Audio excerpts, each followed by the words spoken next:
Welcome students. आज हम रस पर चर्चा करेंगे। रस हमारे काव्य के लिए अत्यंत आवश्यक है और रस सबसे प्राचीन। रस के बिना काव्य की कल्पना ही नहीं की जा सकती। रस क्या है, इसके विषय में आज हम विस्तृत चर्चा करेंगे। व्युत्पत्ति के आधार पर रस के दो अर्थ निकलते हैं, आस्वाद और द्रवत्व। सबसे पहले प्राचीन वाङ्मय में इसका प्रयोग वेदों में हुआ और साहित्य के विकास के साथ साथ इसके अर्थों में परिवर्तन भी होता रहा। रस का व्युत्पत्ति परक अर्थ यदि हम देखें तो इसके तीन अर्थ हमें दिखाई देते हैं। आस्वाद्यते इति रसः,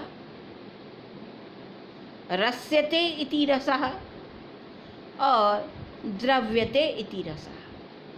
यदि हम तीनों को मिला दें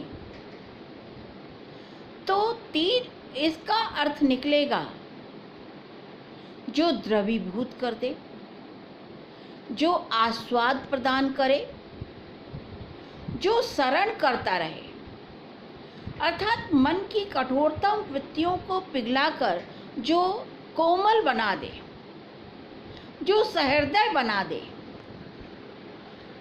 वो रस है। रस का कुछ स्वरूप इनसे समझ में आता है। इसके अतिरिक्त भी प्राचीन वाङ्मय में इसका प्रयोग अनेक अर्थों में हुआ है। जैसे पदार्थों में रस का प्रयोग हुआ है षड्रस व्यंजन के रूप में, अम्ल के रूप में इसका प्रयोग हुआ है, आयुर्वेद में इसका प्रयोग हुआ है रसायन और औषधि के रूप में, साहित्य में नवरस, श्रृंगार, वीर, हास्य के रस रूप में, भक्ति रस या मोक्ष के रूप में, शब्दकोश में रस, संस्कृत कोशों में भी इसके विभिन्न अर्थ दिखाए गए हैं। विश्वकोश में भी गंध, स्वाद, विष, राग, श्रृंगार, द्रव्य, वीर्य, अम्बु, पारद, श्रृंगार, इन सभी अर्थों का बोधकरण अमर कोश में बोधक रस है। अमर कोश में रस शब्द के विभिन्न अर्थों का उल्लेख हुआ है। इसी प्रकार से षड्रस के अर्थ में पारद, श्रृंगार, नवरसों के रूप में भी इसका प्रयोग हुआ है। हेमकोश में इसके 18 अर्थ दिए गए। साहित्य में रस शब्द का प्रयोग आनंद या सुख के लिए होता है। समय पत्रिका में रस के कई रूप मिलते हैं, जैसे प्रीति रस, वाचिक रस, स्वाभाविक रस, नेपथ्य रस में रस का उत्साह जो साहित्यिक दृष्टि से अत्यंत महत्वपूर्ण है। रसराज श्रृंगार की चर्चा भी वेदों के कई मंत्रों में हुई है।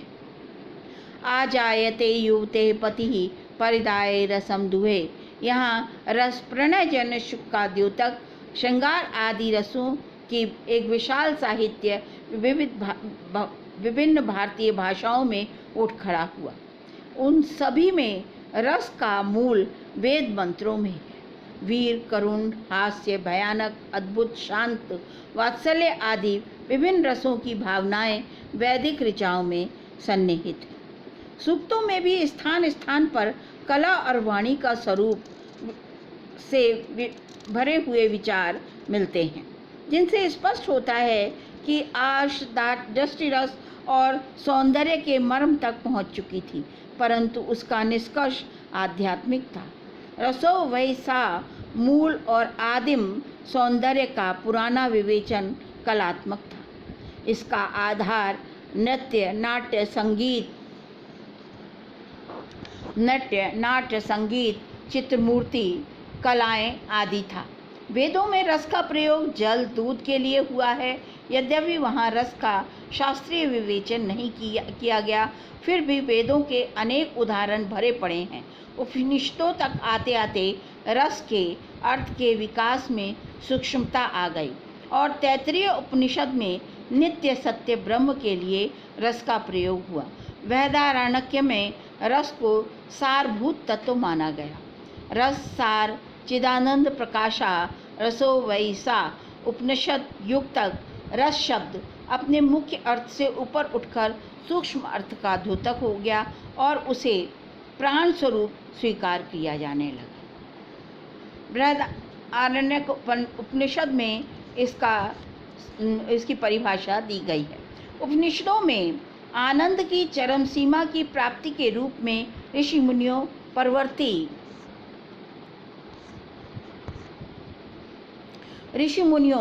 परवर्ती आचार्यों के मार्ग को प्रशस्त कर दिया है। ये ब्रह्मानंद सहोदर माना जाता है। पंडित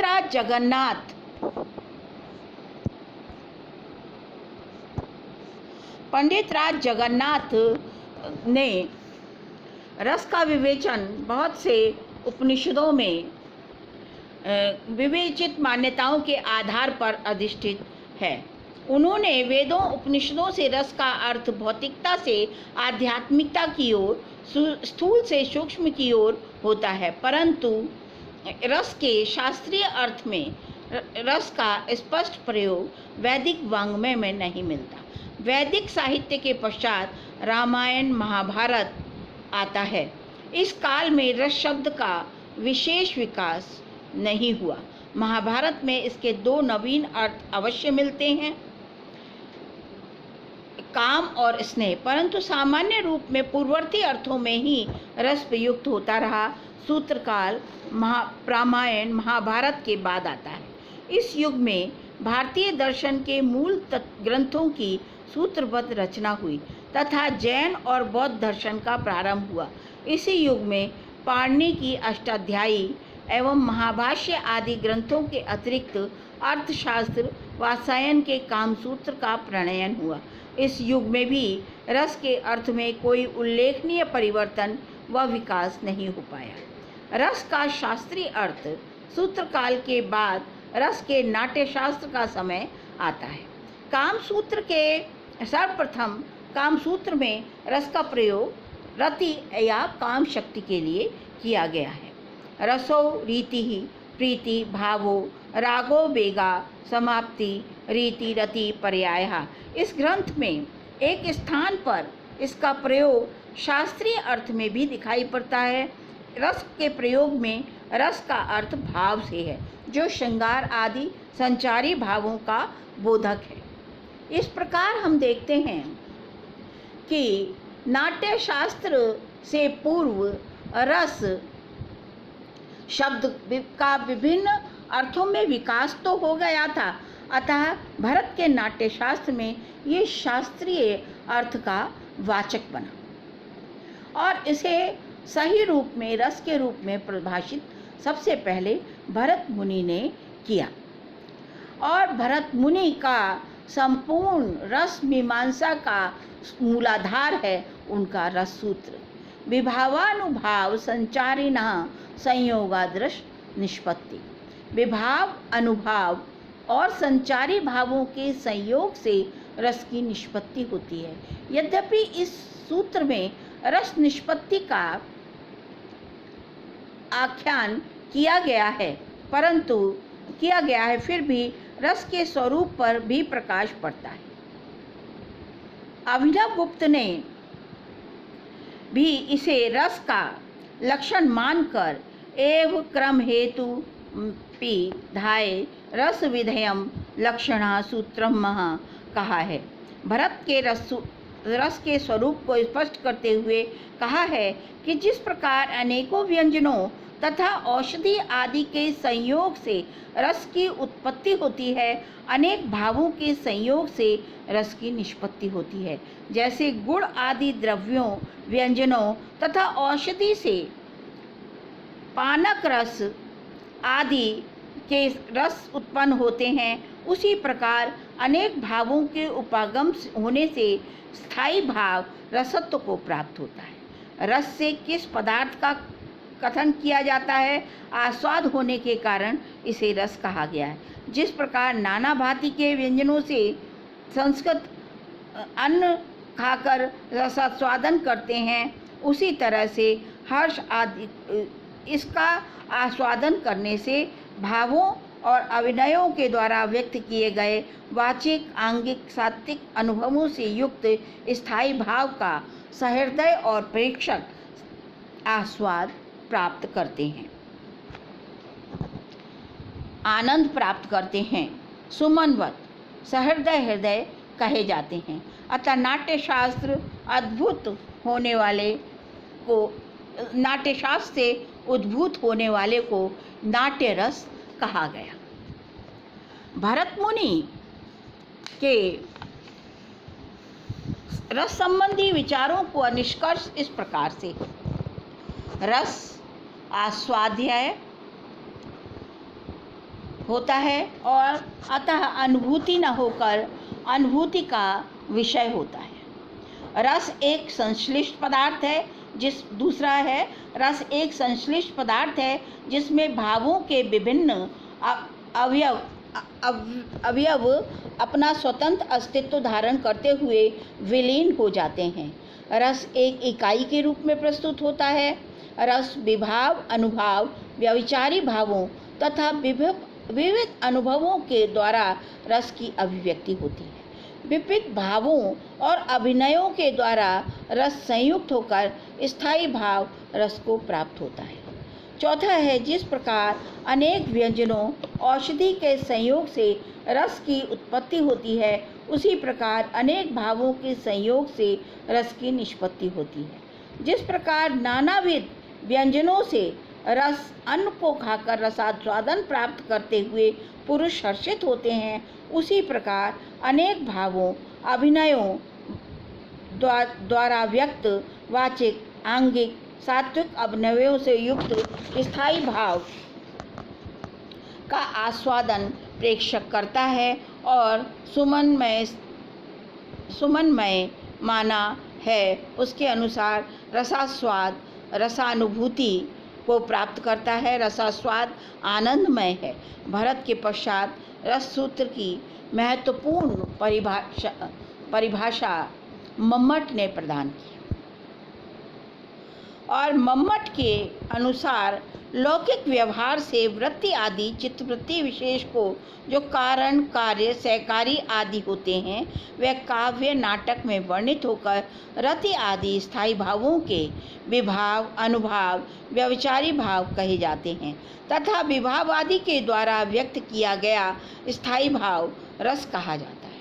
यहाँ मम्मट ने विभाव, अनुभाव, व्यभिचारी तथा स्थायी भाव के द्वारा रस की अभिव्यक्ति का उल्लेख किया है।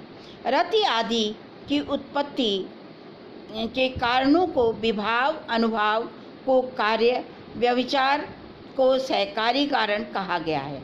यहाँ मम्मट ने विभाव, अनुभाव, व्यभिचारी भाव, स्थायी भाव के द्वारा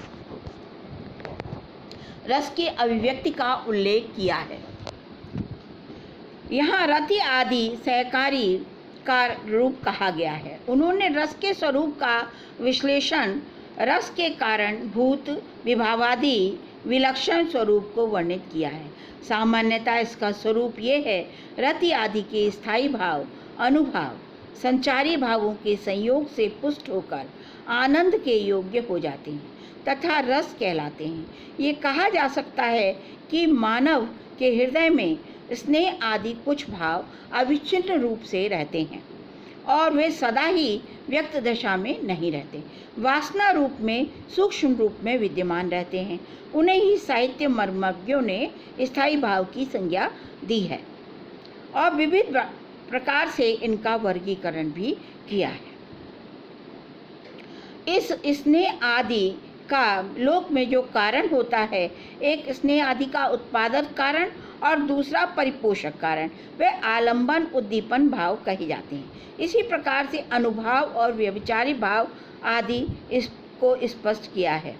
और इस परिभाषा, ये जो है मम्मट की जो परिभाषा है वो सबसे ज़्यादा रस के लिए महत्वपूर्ण है।